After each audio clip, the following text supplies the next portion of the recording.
Hello mga katupad, ano sa kita sa tong biyahe no nga nagita isa ka lugar nga adtuon. Nakaadto na ta dira first.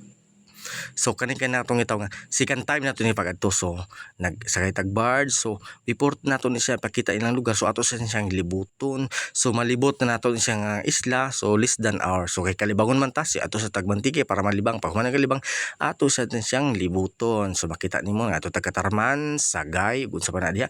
Pag human natog libot, so ato din ang giadto ang mga spot ng ilang mga ibang hinambog.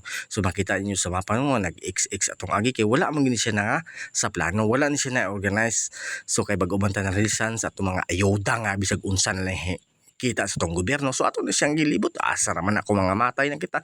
So pag human paglibot ni balik na din sa tong agi mga katupad. So samtang nga gisa panilig sad takay mo man atong role sa tong kinabuhi. So makita ninyo no, paabot lang hingog proper. So muli din ta dito sa tong barangay Kalipay, barangay Happiness. Bye mga katupad.